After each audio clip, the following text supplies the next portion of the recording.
Hey everyone, how are you? I hope you're not offended by the place where I put the microphone, but it's too heavy for my t-shirt and I needed a place to put it. Don't worry, it's gonna catch on. It's gonna be a trend. So, the topic from today.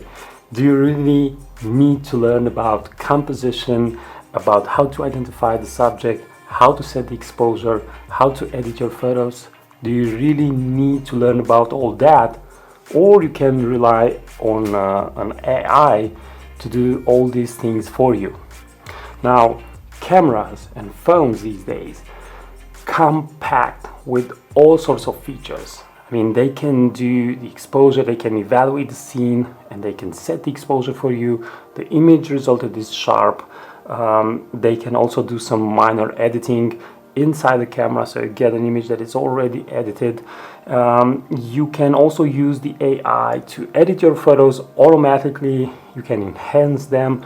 You can even replace the sky, or you can go a step even further and use AI software to completely generate your landscape. So this is going to be the topic from today, and I will stake my point on this. I will use 5 elements to talk about it, and in the end I'm going to draw a conclusion, and some of you may like the conclusion, some of you may not. Well, you'll just have to wait and see what I think about all this. So let's just start and go through all those 5 points that I think are really important for you to decide if you think this using of AI in photography and landscape photography in particular, it's a good thing or a bad thing.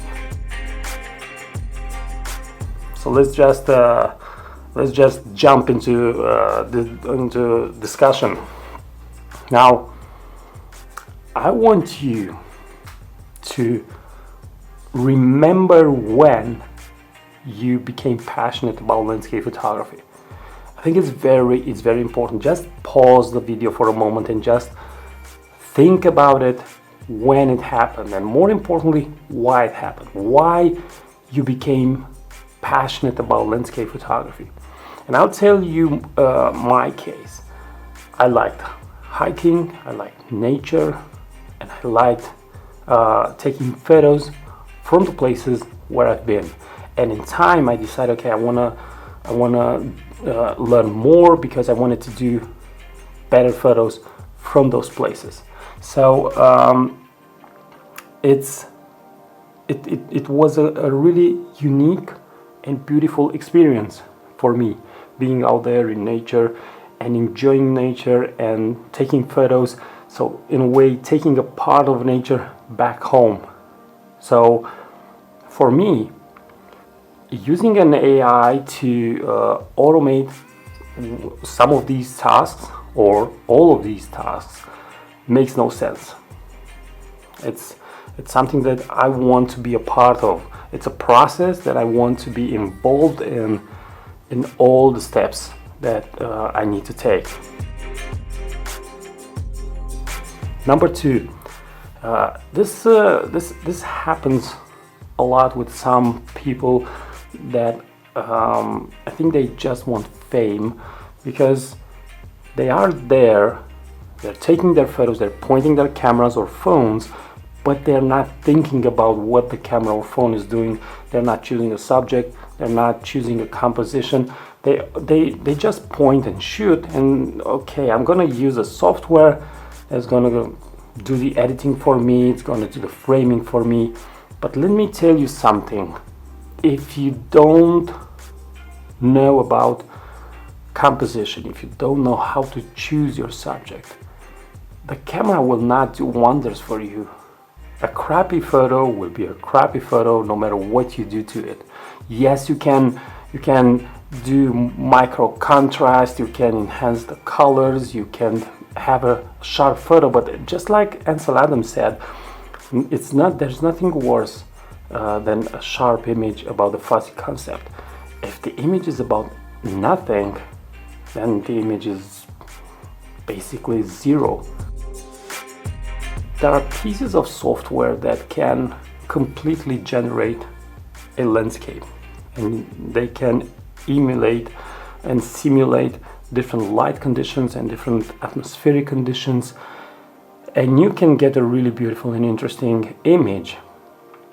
But this is another question that I'm posing. If you started doing landscape photography as a passion, and you really like being out there in nature and taking photos, again, why would you take all this experience from you and decide, okay, I'm gonna stay home at my in front of my computer, and I'm just going to be lazy and I don't know, not doing anything and not being involved in the process of taking photos.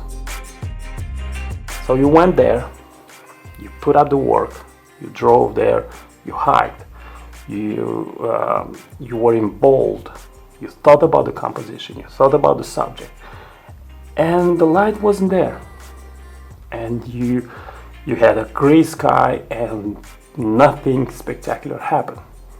What do? You go back home and you just use the AI to replace the sky and add some light that it's not really there.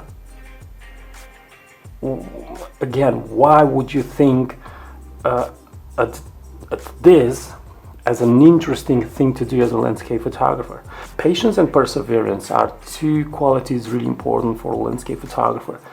You need to have a mindset of going 2 times, 3 times, 4 times, no matter how many times on a location to get a photo.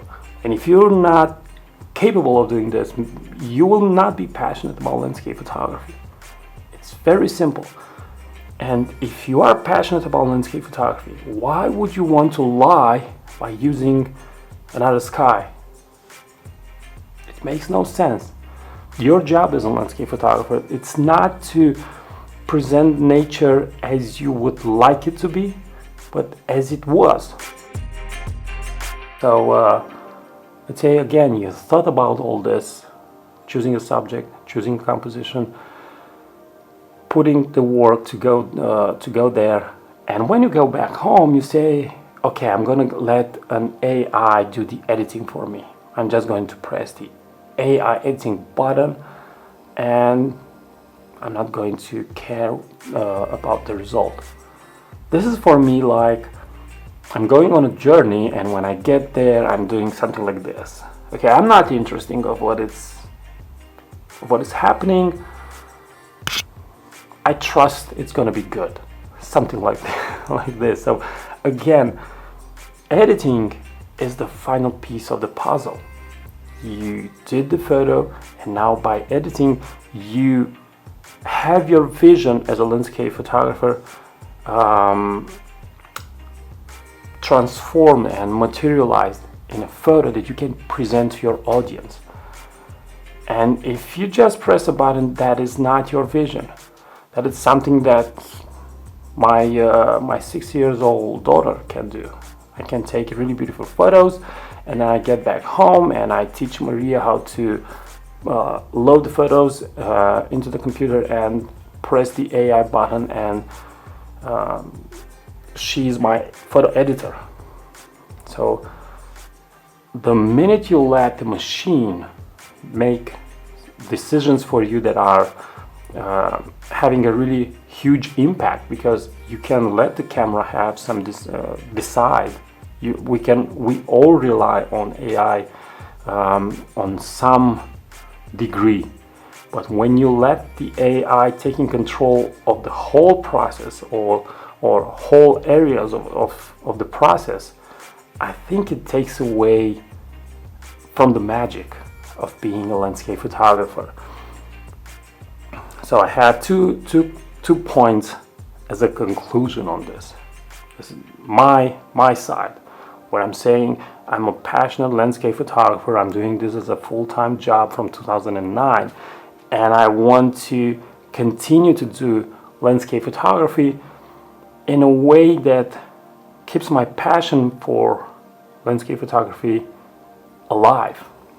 Because I think the minute I introduce AI, I would not care too much about what I'm doing. On the other hand, I think AI will catch on. Sadly, I think it will be used by people that are more into likes. They're not into landscape photography. They saw that they can make money, or they can be famous by doing some photos, and you don't necessarily need good photos to be famous. I mean, there are lots of Instagram accounts with photos that are not that good, but still they're famous in a way. So AI could catch on with people like these that are just going there, point their phones into one direction, and then the AI is going to do some things, and they will just post the photos. Another area where I think the AI will catch on will be the commercial side, because there will be lots of situations, and I'm pretty sure there are already these situations already exist, when it's much cheaper to have a person in front of a computer generating some really incredible landscapes using AI software and doing some manipulations on existing photos, or creating the landscape entirely from nothing. It's a debate. It's something that I think each and everyone should ask themselves. You heard my opinion. What's yours? And until next time, keep on photographing, because it's the only way to get better.